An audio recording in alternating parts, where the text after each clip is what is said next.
The story of bodies crushed by power. This is a record of a darkness where girls' names were turned into numbers in files, where what happened was hidden behind the word allegation. There is luxury here: private jets, vast houses, closed doors, guest lists. But beneath that shine lies filth. Nights that cannot be spoken of. Stories that are not believed when told. Hands that continue despite the word no. Bodies that cannot escape. Memories forced into forgetting. This documentary tells how innocence is dismantled step by step, how an island is turned into a trap, how women are forced to grow up carrying the sentence. This is something you can never tell anyone. The names mentioned here are powerful. The events described here are nauseating. And the silence here is more frightening than anything else. Who is there? Who stayed silent? Who saw but chose not to look? Who merely watched? This is not gossip. This is not a fairy tale. Not even close. This is a confrontation woven from testimonies emerging from the heart of darkness. You will not be comfortable. You will not feel good. But you will hear the truth. Because now we are telling everything with all its darkness, all its filth, all its naked reality. Jeffrey Epstein, from the outside, was not an easily defined figure. He did not resemble a classic financier, nor did he fit the familiar behavioral patterns of a typical billionaire. Some who knew him described an intelligent, calm, and measured man. Others said that behind his silence there was a disturbing emptiness. Looking at his life, the beginning appears ordinary. He came from a working-class family. He possessed a striking academic intelligence. He was quick with mathematics, skilled at solving complex problems. At a young age, he was capable enough to work as a teacher. But this early period was only the surface of the profile that would later emerge. Accounts of Epstein's time as a teacher were contradictory. Some remembered him as close to his students, perhaps excessively so. Others said that this closeness crossed boundaries. In official records, this period was brief. His employment was terminated for performance reasons. This departure marked the first abrupt rupture in his life. His transition into the financial world was swift. He rose quickly in the banking sector. He gained expertise in complex financial instruments, tax structures, and money flows. He worked with wealthy clients. He made contact with a circle that was extremely wealthy, extremely powerful, and largely invisible. This circle would form the foundation of the network Epstein would later build. His wealth was always a subject of curiosity. How he became so rich in such a short time was never clearly answered. At times, it was said he acted as a consultant. At other times, he was described as operating behind the scenes in financial rescue deals. Sometimes, it was simply claimed that he met the right people at the right time. The common point was this: the sources of Epstein's income were not visible. That invisibility was part of his character. He enjoyed a lavish lifestyle, but took care not to place himself at the center. His houses were large, his planes private, his invitations selective. Yet he himself was usually in the background listening, watching, taking note. For some who knew him, this was unsettling. Epstein was remembered less as a man who spoke and more as a man who observed. Over time, a powerful social network formed around him. People from politics, business, academia, and the arts were part of this web. These relationships were rarely open or formal. Invitations, private flights, closed meetings, and events with limited participants formed the backbone of these contacts. Within these relationships, Epstein often played the role of intermediary, connector, or facilitator. According to those who knew him, he had a striking ability to read people. He could quickly identify the weaknesses, desires, and fears of the person in front of him. This ability made him both impressive and deeply unsettling. For some, he was a useful connection. For others, someone to keep at a distance. His private life was always shrouded in fog.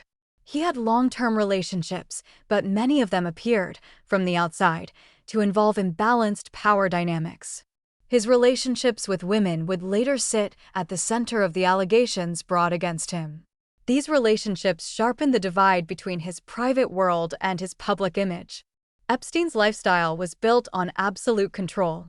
Spaces, transportation, people, and time were under his control. He usually decided where to go, whom to meet, and when to leave. This need for control appeared not only in business, but also in social and private life. Over time, whispers about Epstein began to circulate. At first, they were small, vague, and unclear. Some dismissed them. Some ignored them. Others suspected that something darker lay behind them. Yet at this stage, Epstein continued to move within respectable circles. What made him different was his ability to maintain his social position despite the rumors. Invitations continued. Relationships did not break. Financial activities went on. This suggested that Epstein was not merely an individual figure, but part of a much larger system. Jeffrey Epstein was neither just a businessman nor simply a social figure. He stood at the intersection of power, money, and access, a profile that would later be both a central actor and a connecting force in the events to come. On the map, it was an island so small it could almost be ignored. Surrounded by palm trees and a turquoise sea, it looked peaceful, safe, innocent from a distance. But this was only the surface. Detached from the mainland, hidden from view, beyond oversight. For years, it was known as private property. Entries were limited. Exits were uncertain. Few knew who arrived. Fewer knew who left. This was Little St. James, located in the U.S. Virgin Islands in the Caribbean. Officially, it belonged to the United States. In reality, it belonged to no one. It existed within the borders of the law, but outside its supervision. It was reachable, yet untouchable. Access to the island was controlled by private planes and boats. Who would come? When they would come, when they would leave, none of this was in the control of those arriving. This transportation system transformed the island from a vacation spot into a closed space, open only to the selected and sealed off from the outside world. The physical structure was no accident. There were elevated points, buildings with wide lines of sight, a broad but centralized layout. Some areas were said to contain camera systems, hidden rooms, observation points, bathrooms, beds. According to testimonies, privacy here was not a right, it was something deliberately removed. Believing you were not being watched was almost impossible. The architecture erased any sense of escape. Roads looped back to the same places. First-time visitors quickly lost their sense of direction. The island looked small. Inside, it felt suffocating. The physical space was limited. The psychological space even more so. During the day, everything seemed calm. The sea was quiet. The wind was light. Nature was deceptively beautiful. But when night fell, the island changed. Darkness grew heavier. Silence thickened. The sense of time dissolved. Hours lost their meaning, and fear slowly rose from within the quiet. The waters around the island were also part of the trap. Swimming away was theoretically possible. In reality, it was dangerous. Currents, distance, and control turned the island into a closed environment. Transportation was in the hands of a single will. Arrival and departure both depended on permission. Those invited to the island were told it was paradise. Sun, sea, luxury. But this narrative concealed the truth. What looked like an escape at first gradually became a trap. Asking for help was difficult. Reaching the outside world was nearly impossible. Here, geography was not just a setting. It was an active part of what happened. Distance, isolation, and lack of oversight created the perfect ground for everything that would follow. This place looked like a vacation island, but in reality, it was where silence hid crimes. No one was told, "Come to this island." Instead, it began with smaller, more innocent offers. A meeting, an invitation, an opportunity. The language used rarely sounded dangerous. Many of the women entered this process at a vulnerable point in their lives: financial hardship, family problems, loneliness, fear of the future. These were not weaknesses, they were realities. And those realities became the first step on the road to the island. For some, it was a job offer. For others, a short assignment. For others still, the promise of a life-changing connection. The first contact was often not with Epstein himself. There were intermediaries, familiar faces, reassuring voices, people who had gone through it before. These intermediaries normalized the process. I went too. There's nothing to be afraid of. Everyone starts this way. The language softened suspicion. The private jet was one of the critical turning points. A closed space. Few people. A journey without formal procedures. During that journey, questions decreased and silence increased. For some, it was presented as a luxury experience. As time went on, the demands began to change. First small things, then uncomfortable details, then explicit expectations. These transitions were not sudden. They were deliberately slow. Step by step, making retreat psychologically harder. Some women wanted to leave at this point, but the island's geography and transportation system did not allow it. Communication was limited: phones, connections, contact with the outside world. All of it was controlled. This control created not only a physical but a mental siege. When a person feels alone, compliance becomes easier. There was a constant sense of being watched. Either someone truly was watching, or the feeling of being watched never disappeared. Over time, the demands escalated. First things that were disturbing but could be brushed aside. Then moments where objection lost its meaning.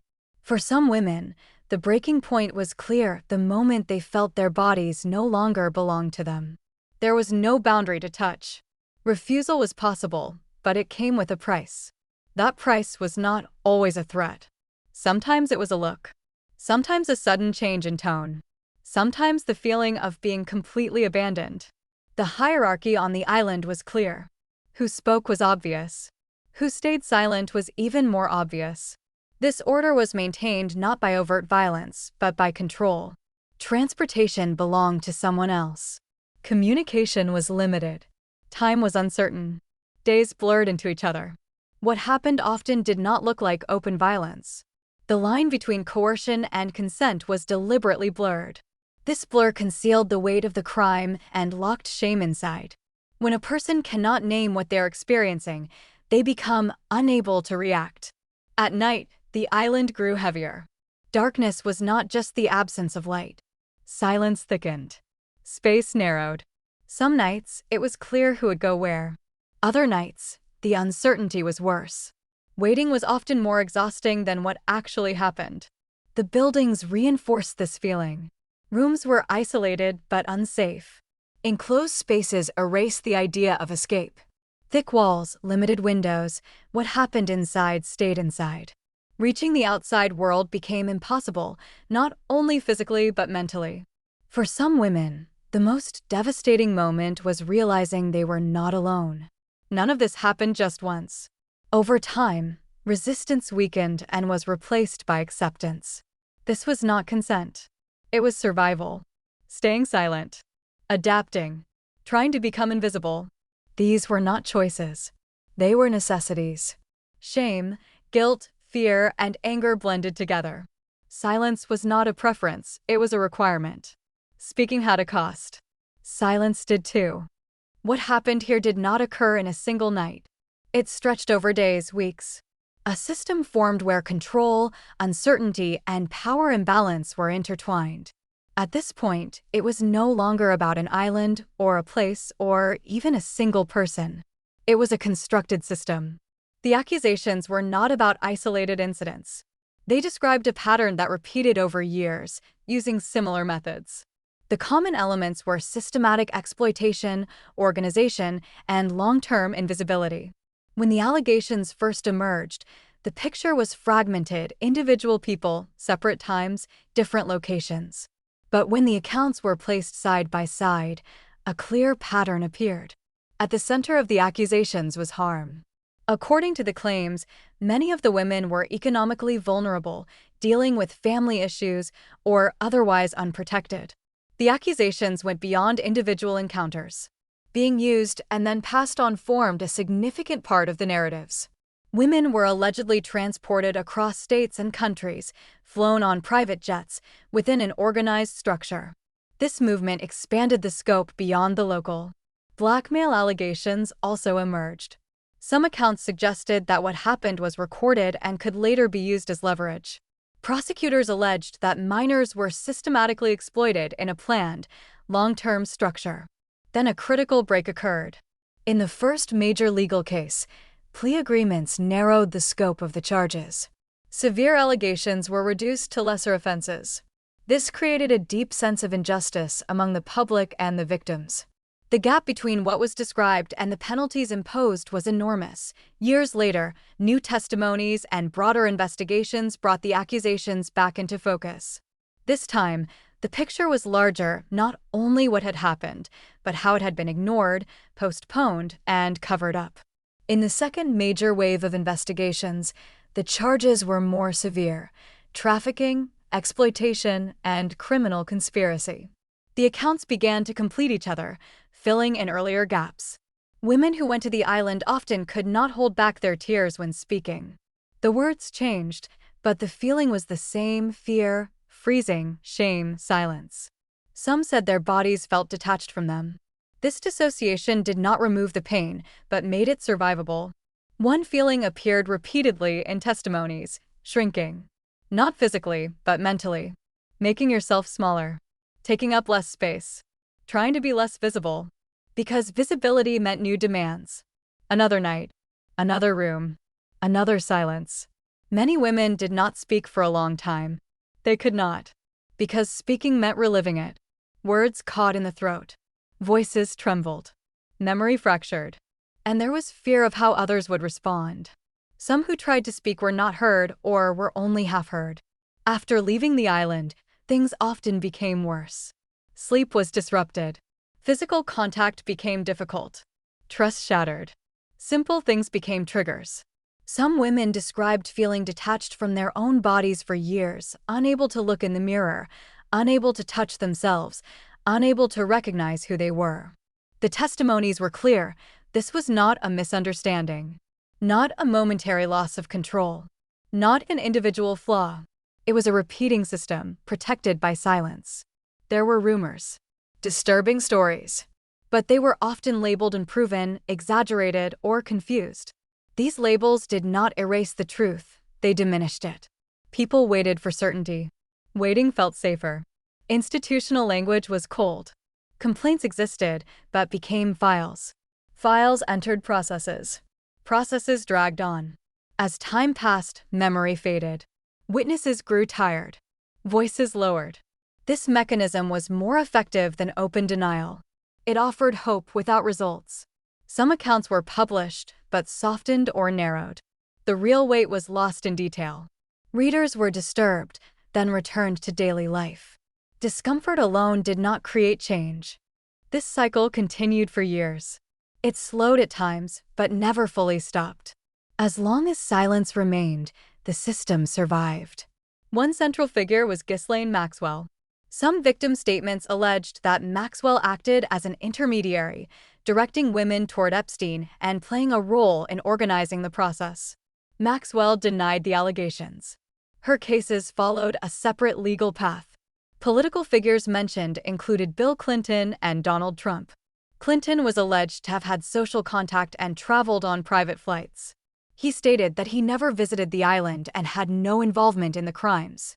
Trump acknowledged past social contact, but said he had cut ties, never visited the island, and had no involvement. In the context of the British royal family, Prince Andrew was named in a victim statement, alleging introduction through Epstein and sexual exploitation. Prince Andrew denied the claims. No criminal conviction resulted. In the legal world, Alan Dershowitz was named by a victim in connection with an alleged encounter. Dershowitz denied the allegations.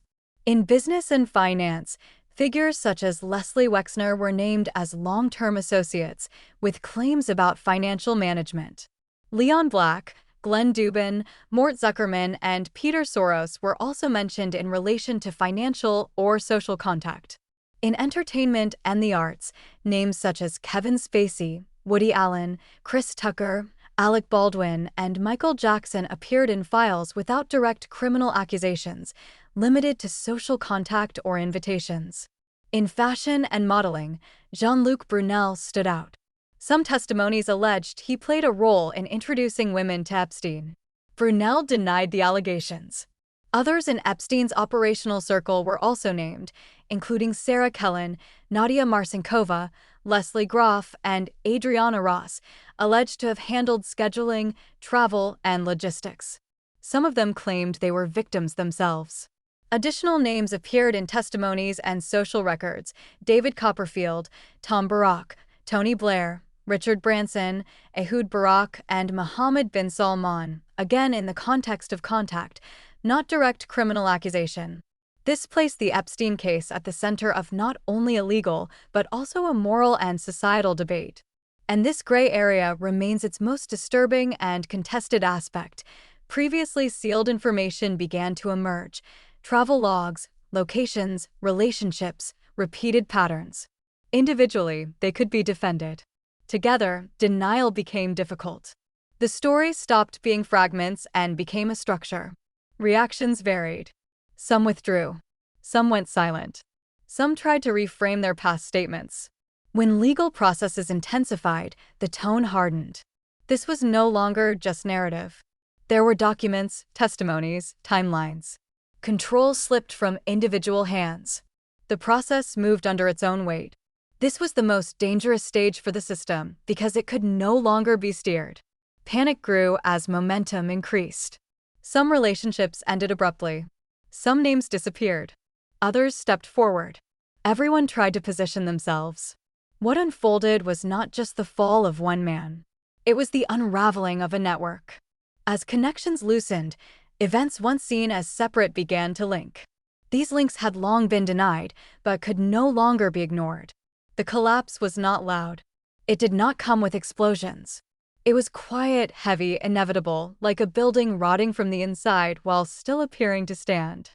Jeffrey Epstein's arrest came swiftly. Bail was denied due to flight risk and public safety concerns. He was sent to jail under strict conditions: high security, constant surveillance. Early on, he was placed in isolation. Contact with the outside world was cut off. Time slowed. Psychological pressure increased. Even inside, the noise around him did not stop. Public pressure grew. Every new allegation pierced the prison walls. Soon, security measures were questioned. He was alleged to have previously attempted self-harm. Under such circumstances, surveillance should have been tightened. Checks should not have failed. Cameras should have been functioning. But they weren't. Guards allegedly missed routine checks. Some recordings were said to be missing. Some cameras reportedly did not work. Individually disturbing. Together, deeply suspicious. Epstein's death was announced in the morning. He was found dead in his cell. The official explanation was clear: suicide. But the public did not accept that clarity. Questions multiplied. Details about that night emerged in fragments. No cellmate. Missed checks. Gaps in surveillance. The chain strained the limits of coincidence. Independent assessments raised other possibilities. Injuries to the neck, the manner of death, the cell conditions, none aligned perfectly with a single narrative. At that point, the issue was no longer just a death. Prison security, negligence, and responsibility became central questions. Answers did not come. With his death, criminal charges were dropped. Technically, the case closed. For victims, this was a second devastation. The trial they awaited never happened. Names were silenced before being spoken. Confrontation remained incomplete. Some witnesses said the possibility of speaking died with him. Some names, some relationships, some details remained trapped in narratives forever. What remained was a void, an untried case, unanswered questions, unfinished reckonings. This death was not only the death of a person. It was the death of a possibility, of confrontation, of accountability, of justice. Ruslana Korshenova was known in the fashion world as the Russian Rapunzel. She was at the center of magazines and major cities. From the outside, her rise looked fast and radiant. Years later, darker questions emerged. Ruslana's name appeared in the Epstein file not through direct accusation or conviction, but through indirect connections and surrounding networks. Some who knew her said she became withdrawn, isolated, increasingly fragile during this period. Her career advanced, but something inside her was falling apart. Some accounts suggested that while in New York, Ruslana may have had contact with Epstein's circle. There is no definitive information on how this contact occurred. However, certain fashion agencies and social networks mentioned in the Epstein case were said to overlap with her industry. These claims were never confirmed by a court. But Ruslana's death deepened the unease. In 2008, at just 20 years old, she died after falling from the window of her New York apartment. The explanation did not convince many who knew her. Family members and close acquaintances said she was not focused on money, had plans for the future, and had experienced a serious psychological collapse shortly before her death. Afterward, her diaries, messages, and social circle were examined. Some said she had lost her sense of self, her sense of control, and had mentally fragmented. When these accounts were viewed alongside the Epstein allegations, a disturbing question emerged. Was Ruslana Korshenova simply a woman crushed by the pressures of the fashion industry, or was she exposed to something darker? There is no definitive answer.